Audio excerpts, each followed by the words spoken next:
அனைவருக்கும் வணக்கம். எனக்கு கொடுத்துருக்கிற கடவுங்கிற ஒரு சிறுகதை. அது முன்னாடி ஐயாவோட நேர்காணலில் படித்தேன்.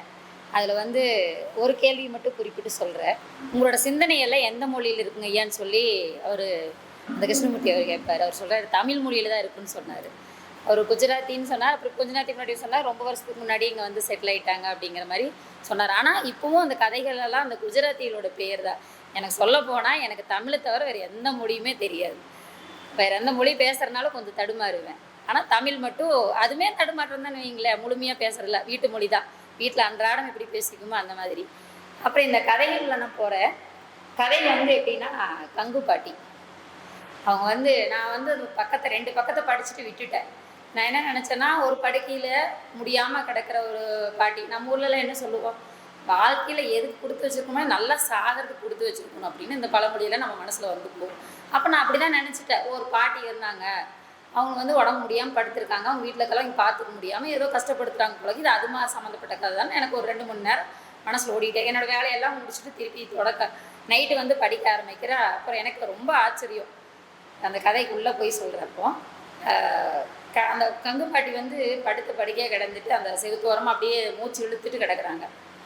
கோபால் அவங்கிற இவங்களோட மகன்னா எப்படின்னா, அவங்க அப்பாவோட ஒன்று விட்டு அத்தை பொண்ணு இவங்க கங்கு பாட்டி. கோபாலும் அவங்களோட மனைவி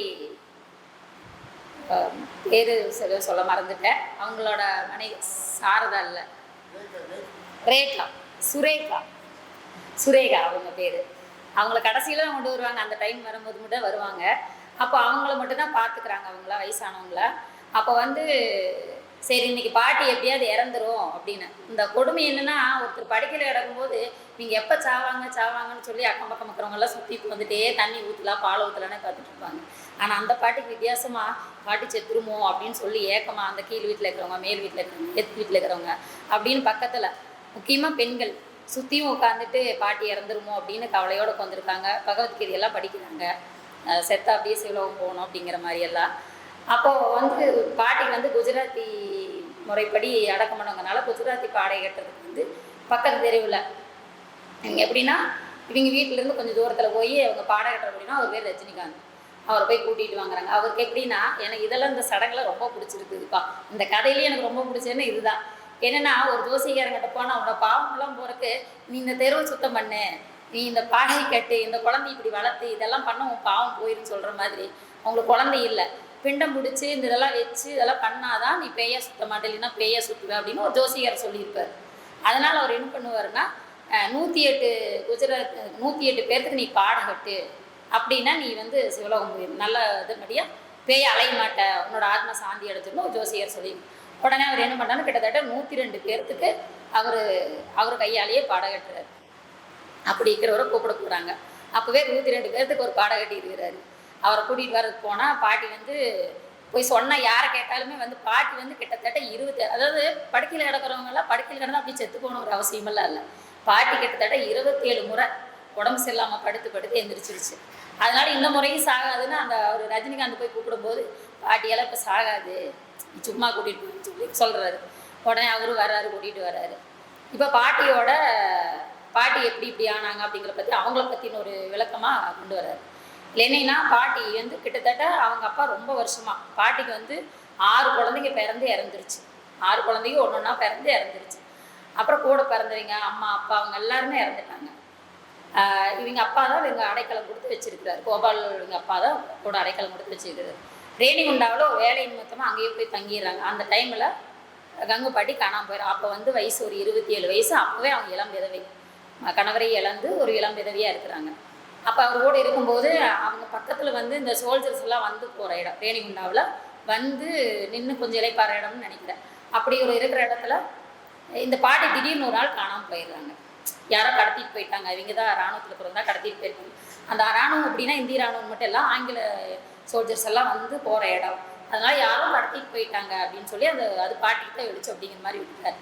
அப்புறம் கொஞ்ச நாள் காணாமல் போய் கொஞ்ச நாள் கழிச்சு தான் பாட்டி கிடைக்கிறாங்க. எங்கேன்னா பம்பாயில் ஒரு இடத்துல கர்ப்பமாக கிடைக்கிறாங்க. அங்கேயே கருச்சரிவு பண்ணி கால் முட்டிங்கள் எலும்பெல்லாம் உடஞ்சி அந்த மாதிரி ரோட்டில் பைத்தியமாக சுயநலம் கலந்து சுற்றுறாங்க. அப்போ உங்கள் அப்பா அங்கேருந்து காப்பாற்றி அங்கேயே கருச்சரிவு பண்ணி காலெல்லாம் ரெடி பண்ணி மனநல பாதிக்கப்பட்ட ஒரு மனநல காப்பகத்தில் விட்டு ரெடி பண்ணுறாங்க. ரெடி பண்ணி இங்கே வீட்டில் வச்சுருக்கும் போது பாட்டி கொஞ்ச நாள் அப்படியே அந்த மனநலமாக சரியாகி இந்த வீட்டில் இருக்கிற பெரியவங்களாம் சும்மா இருக்க மாட்டாங்க. அரிசி புடைக்கிறது, இது காய் எறிகிறது, சின்ன சின்ன வேலைகள் செய்வாங்க. ஆனால் நம்ம பாட்டி கொஞ்சம் வித்தியாசமான பாட்டி. அந்த வேலையும் செய்யும். ஆனால் அதனோட வயது ஒத்தனை பெண்கள்கிட்டையெல்லாம் பேசாது. பாட்டி எப்படின்னா எல்லா வயதான பெண்கள்கிட்டையும் பேசும். 13 வயசு பெண்கள்கிட்டையும் பேசும், 40 வயசு பெண்கள்கிட்டையும் பேசும், 30 வயசு பெண்கள்கிட்டையும் பேசும். அதனோட வயது ஒத்த பெண்கள்கிட்ட பேசாது. இது அது போய் பேசுகிற இடமெல்லாம் ஒவ்வொருத்தருக்கும் ஒரு பேர். இது சபையாகவே இருந்தாலும் சொல்லக்கூடிய விஷயங்கள் தான். அதெல்லாமே ஒவ்வொரு உறுப்புகளுக்கும் ஒரு பேர் வச்சு பாட்டி சொல்லும். இந்த கொஞ்சம் எல்லா கூட்டத்துலையும் பார்த்தீங்கன்னா கொஞ்சம் ஓப்பனாக பேசுகிற ஆட்கள்லாம் இருப்பாங்க. நான் இந்த இடத்துல தான் இந்த கடவுங்கிற சொல்லுக்கு பேர் இருக்கிறதா நான் நினைக்கிறேன். என்னென்னா நம்ம யாருமே நம்மகிட்ட வந்து மனசு விட்டு உடலுடன் பேசுகிறவங்ககிட்ட எல்லா விஷயத்தையும் டக்குன்னு கொட்டிடும். காரணம் என்னென்னா அவங்கள்ட்ட சொல்லலாம்னு தோணிடும் அவங்களுக்கே. அப்போது பாட்டியோட பேச்சு எல்லா பெண்களுக்கும் கடவாக இருந்திருக்குது. எப்படின்னா நம்ம கடவை சொல்லுங்கிறது என்ன சொல்லுவோம், ஒரு ஃபோன்லேருந்து ஓப்பன் பண்ணுறதுனா அது எல்லா விஷயத்தையும் நம்மகிட்ட கொட்டும். ஒரு ரகசியமான திறவு சாவியாக தரும். பாட்டி எல்லாத்துட்டையும் போய் நான் வாழ்ந்து முடித்தாள், நான் இப்படி இருக்கேன், அதனால வந்து எல்லாருக்கிட்டையும் சமமாக பேசும்போது எல்லாருமே சின்ன குழந்தையிலேருந்து பெரியவங்க வரைக்கும் பாட்டியில் மனசு விட்டு பேசுகிறாங்க. ஒவ்வொரு வீட்டு பிரச்சனைகளையும் அவங்களுக்கு சொல்லும் போது பாட்டி ஒவ்வொருத்தருக்கும் ஒரு மாதிரியான ஆதரவு சொல்கிறது மட்டும் இல்லாமல் ரொம்ப சாதாரண பேசுகிற சுபாவமுடையவ கங்கு பாட்டி. அப்படி ஒரு 13 வயசு பொண்ணு வந்து கேட்குறா, பாட்டி வந்து இந்த மதத்தை பற்றி கேட்குறா, புஷ்டி மார்க்கத்தை பற்றி கேட்குறான். அதை கேட்கும்போது இதெல்லாம் உனக்கு வேண்டாம், படி, நேர்மையாக இருந்தால் போகுது, படித்தா போகுது, உன் வாழ்க்கையை நீ வாழு, இதுக்குள்ளெல்லாம் சிக்காதுன்னு பாட்டி அந்த 13 வயசு குழந்தைக்கு சொல்கிறான்.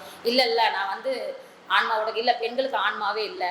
எனக்கு அந்த வரியெல்லாம் ரொம்ப பிடிச்சிருந்தது. சொல்லியிருக்கலாமோ அப்படின்னு தோணுச்சு. ஏன்னா பெண்களுக்கு ஆன்மாவே இல்லைன்னு சொல்கிறேன்னா அவங்க வந்து ஒரு கவிதை எழுதிங்கன்னா மனிதன், ஒரு புத்திமதி சொன்னால் மனிதனுக்கு தேவை, இப்படி தான் சொல்கிறோமோ ஒழிய ஒரு மனிதிக்கு தேவை, மனிதி தான் இதெல்லாம் பாதிக்கப்படுறா அப்படின்னு யாருமே சொல்கிறதில்ல. அப்போது பெண்களுக்கு ஆன்மாவில்லை, பெண்களுக்கு வலிக்காது அப்படிங்கிற மாதிரி அந்த இது போகும். அப்போது வந்து அந்த பொண்ணு அப்படி கேட்கும்போது நீ இதுக்குள்ளெல்லாம் சிக்காத, நாங்கள் வந்து நான் பாலாகிருஷ்ணன் சொல்கிறதெல்லாம் வந்து என்னோட ஜீன்லேயே ஊறி போச்சு, நான் சொல்கிறேன். நீ வந்து இந்த கடவுள் இருக்கிறாங்க, ஒருத்தர் வந்து என்னங்கிறாங்க நம்மளுக்கு மேலே ஒரு கடவுள் சக்தி இருக்குதுன்னு சொல்கிறாங்க, இன்னொருத்தர் நான் தான் கடவுள் சொல்கிறேன், இவ்வளவுதான். இதில் பெருசாக ஒரு மாற்றம் இல்லை. கடவுள் மறுப்புன்னு சொன்னீங்கன்னா நீ உன்னை வந்து தீவிரவாதி ஆக்கிடுவாங்க. இந்த மாதிரி பல விஷயங்கள் அரசியலும் பேசுகிறா கிழவி. இது மட்டும் இல்லாமல் நான் கிழவின்னு சொல்கிறது மன்னிக்கணும், எனக்கு அங்கே பாட்டின்னு அழகாக சொல்லலாம். அப்படி அவங்கள மாதிரி பிரிவாக்கமாக சொல்லும் போது ஒரு அழகான பெண்ணத்தான் சொல்லுவார்.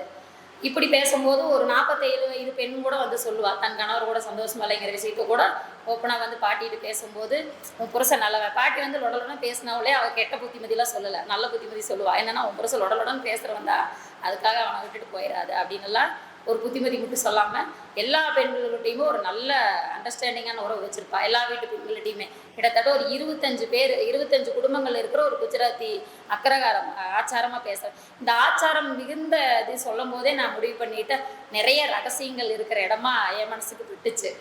எல்லாருக்குள்ளேயுமே இருக்குது. பெண்கள்னாவே 4 வீடு இருக்கிற இடத்துல, ஒரு 10 வீடு இருக்கிற இடத்துல இங்கே எல்லாம் கூடி வந்து பேசிக்கலாம். ரகசியம் அவ்வளோ இருக்குது. பக்கத்து வீட்டு ரகசியத்து பேசுவாங்க, அவங்க வீட்டு ரகசியத்து பேச மாட்டாங்க. இதில் அவங்களோட பிரச்சனைகளவே சொல்கிறதா பெண்ணியும் பேசுகிற பாட்டியாக தான் அதில் கங்கு பாட்டி இருந்தான். அப்புறம் இது இப்படியே போயிட்டு இருக்கும்போது ஒவ்வொருத்தரும் ஒரு கேள்வி வைக்கும்போது எனக்கு என்னென்னா, சுரேகா அவங்க மருமகளோட பேசாமையே இருந்திருப்பாங்களா, இது கடைசியில் எனக்கு அந்த டவுட் வந்துச்சு.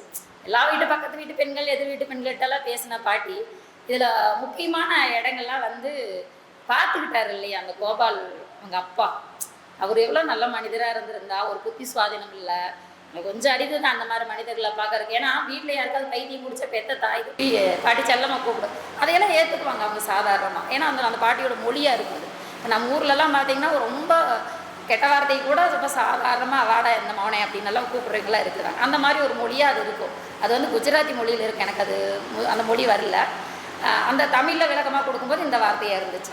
அப்போ இதை சொல்லி அந்த பாட்டி திட்டுவாங்க. அதே அந்த ரஜினிகாந்த் பாடகட்டு கடைசியில் வரும்போது அவரை பார்த்து கூட அந்த பாட்டி அந்த வார்த்தை தான் சொல்லும்.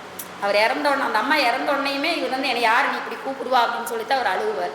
அந்த மாதிரி தான் இருக்கும். இறக்குறத நான் சொல்லிட்டேன்னா அந்த என்ன பண்ணுவாங்க, அந்த பொண்ணு வந்து கேட்பான், பாட்டி நீ செத்துருவியா அப்படின்னு. கங்கு பாட்டி நீ செத்துருவியா அப்படின்னு கேட்கும்போது இல்லை நான் சாக மாட்டேன், அப்படியே செத்தாலும் செத்தா நல்லது தானே, இந்த பிராணம் வச்சுட்டு எதுக்கு இருக்கணும் அப்படின்னு சொல்லி என் பாட்டி சொல்லுது. உடனே இருந்துட்டு இல்லை நம்ம நினச்சா சாகலாம், நீ செத்துட்டா நான்லாம் அழமாட்டேன் அப்படின்னு சொல்லுவோம். இல்லை நான் செத்தா நீ கத்தி அழணும் அப்படின்னு அந்த 13 வயசு பொண்ணுக்கிட்ட சொல்லுவாள். அவள் வந்து பெரிய குண்டு ராணின்னு என்னமோ சொல்கிற மாதிரி அது பேர் இருக்கும். நீ வந்து கத்தி அழணும், நான் செத்து போயிட்டா அப்படின்னு சொல்லுவாள். சில நீ எல்லாம் நான் சும்மா சொன்னேன், நீ சாகவே மாட்டேன் அப்படின்னு சொல்லலாம். அதாவது அந்த அந்த இருக்கிற பெண்கள் எல்லாருமே அந்த பாட்டி சாகக்கூடாதுன்னு தான் வேண்டிட்டு வந்திருப்பாங்க. அப்படி இருக்கும்போது அந்த பாட்டி ஒரு விக்கல் மாதிரி வரும். அந்த சாவை மட்டும் அந்த அந்த ஒரு பக்கம் மட்டும் அவர் எழுதும்போது எனக்கு ரொம்ப உணர்வு, அதை சொன்னேன், அந்த எழுத்து உணர்வுகள் நமக்குள்ளே விதைச்ச மாதிரி இருந்தது. நான் அந்த பக்கத்துலேயே இருந்து அந்த பாட்டி பார்த்த மாதிரி ஒரு எண்ணம் வந்தது. காலையில் எழுந்திருக்கிறாங்க, அந்த ஜன்னல் பக்கமாக போய் ஒரு சேரை போட்டு உட்காரா, செவத்தில் சாயிரம் ஒரு விக்கல் வருது, அந்த உயிர் அழகாக அப்படியே பிரிஞ்சு போகிறத மாதிரி இருக்கும். அதுக்கப்புறம் ஒருத்தர் வருவாங்க, கடைசியில் அந்த வரியை முடிப்பாங்க. சுரேகா வந்து முக்காடு போட்டுட்டு அந்த முக்காட்டுக்குள்ள அவள் அழுகிறாளா சிரிக்கிறாளான்னு தெரியலைங்கிற கடைசி வரி இருக்கும். எனக்கு என்னென்னா இந்த மாதிரி அதாவது நான் சொன்னேன், வீட்டில் வச்சுட்டு பார்க்குறவங்களுக்கெல்லாம் வந்து இப்போ ஊர் பூரா இப்படி இந்த பக்கத்து வீடுகளெல்லாம் இப்படி குரலி பேசிட்டு இல்லைன்னா இந்த மாதிரி பேசிகிட்டு இருக்கிறவங்களாம் சரியாக வீட்டில் ஒழிச்சுக்கிறவங்களுக்கு பிடிக்காது தான். ஏன்னா இந்த கிளைக்கு வேலையே இல்லை, அப்பா பார்த்தாலும் யாரையாவது கூப்பிட்டு வச்சு பேசிக்கிட்டே இருக்குது. நம்மளே சாதாரணமாக இது சொல்கிற வார்த்தைகள் தான். அப்படிங்கும்போது சுரேகாவுக்கு அப்படித்தான் இருந்திருக்குமோ அப்படின்னு தோணுச்சு எனக்கு. ஆனால் கோபாலும் சரி சுரேகாவும் சரி அந்த கிளவியை வச்சு சமாளிச்சிருப்பாங்கன்னு சொல்ல முடிஞ்சுது. அப்படி இருந்திருக்கலாமோன்னு தோணுச்சு. அவங்க அந்த கடைசி வாரத்தில் அவள் அழுதாளா சிரித்தாளா அப்படின்னு தெரியாத அளவுக்கு அவள் முக்காடு போட்டிருந்தான்னு சொல்லும்போது இந்த எண்ணம் அந்த ஒரு வாரத்தை தான் ஆனால் நம்மளுக்கு பலவிதமான எண்ணங்களும் தூண்டுதான் இருந்தது. அது வகையை பார்க்கும்போது இந்த கதை படித்ததெல்லாம் எனக்கு ஒரு முழு திருப்தி. அது மட்டும் இல்லாமல் இவர்கிட்ட நான் அப்போவே வேண்டுகோள் வச்சது பாரதிதாசன்கிட்ட ஒரு புத்தகம் படிக்க சொன்னீங்கன்னா முடிஞ்ச வரைக்கும் அந்த புத்தகத்தை எங்கள்கிட்ட கொண்டு வந்து சேர்த்துருங்க. ஏன்னா ஒவ்வொருத்தருக்கு இவருக்கெல்லாம் கொடுத்த கதையை பார்த்துட்டா, ஏன்னா அந்த நீங்கள் அனுப்பின அந்த ஃபோட்டோவில் வந்து அந்த ஃபஸ்ட்டு பக்கமெல்லாம் வந்துருச்சு. ஆனந்த் பிரபு கொடுத்ததாகட்டும் இவங்க வளைக்கிறவங்களுக்கெல்லாம் கொடுத்து பார்த்தா ஃபஸ்ட்டு பக்கம் வந்துருச்சு. இவங்க கதை இன்னும் நல்லா இருக்கும் போல் இருக்குது, இவங்க கதை இன்னும் நல்லா இருக்கும் போல். எனக்கு இந்த பக்கத்தில் வீட்டு அடி பார்க்கறதுனா கொஞ்சம் இஷ்டம் தான். அவள் ஃபஸ்ட் இடத்துல ஆனந்த், எனக்கு இந்த ஆனந்த் பிரபு மேலே எப்பவுமே போகாமல் இவரோட கதை நல்லா இருந்திருக்குமா, வந்தோடனே அவரோட புத்தகத்தை வாங்கி படிச்சுட்டேன். ஏன்னா உங்களுக்கு மட்டும் புத்தகம் கிடைக்குது அப்படின்னு நான் வாங்கிட்டு வந்தேங்க. இப்போ தாங்க எனக்கு ஆனா பொருளையும் பொறாமையாக இருக்குது.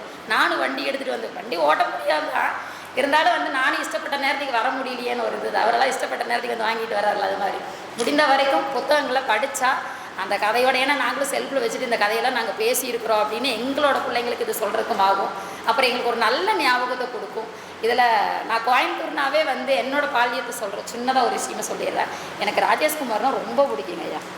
கோயம்புத்தூர்னாவே எனக்கு ஞாபகம் வருது ராஜேஷ்குமார். இவரோட பாலிய காலத்தெல்லாம் அங்கே இருந்து தான் இவர் எழுதியிருந்தார், நேர்காணலில் சொல்கிறாரு.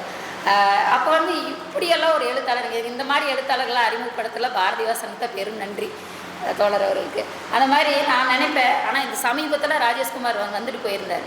நான் எப்போவாவது சின்ன பிள்ளைலாம் அவரோட கதைகள்லாம் கிரைம் நாவல் தேடி தேடி படிக்கும் போதெல்லாம் என்னைக்காவது அவர் பார்த்தா அவரோட கைக்கு முத்தம் கொடுக்கணும் அப்படின்னு ஆசைப்பட்டுருக்கிறேன். என்ன காரணம்னா அவர் வந்து எழுதும்போது அந்த கேள்வி பதில் பகுதியாகட்டும் அந்த கதைகளாகட்டும் நான் அப்படியே கொஞ்சம் உள்ளூரி படிப்பேன். அப்படி ஒரு கதையிலேயே என்னை அப்படியே ரொம்ப ஈர்த்துட்டார் திலீப் ஐயா அவர்கள். ரொம்ப நன்றி. முழு புத்தகம் முடிந்த வரைக்கும் நான் அது கொஞ்சம் மிரட்டலாகவே சொல்கிறேன், எனக்கு புத்தகத்தை வாங்கி கொடுத்துருங்க. அனைவருக்கும் நன்றி.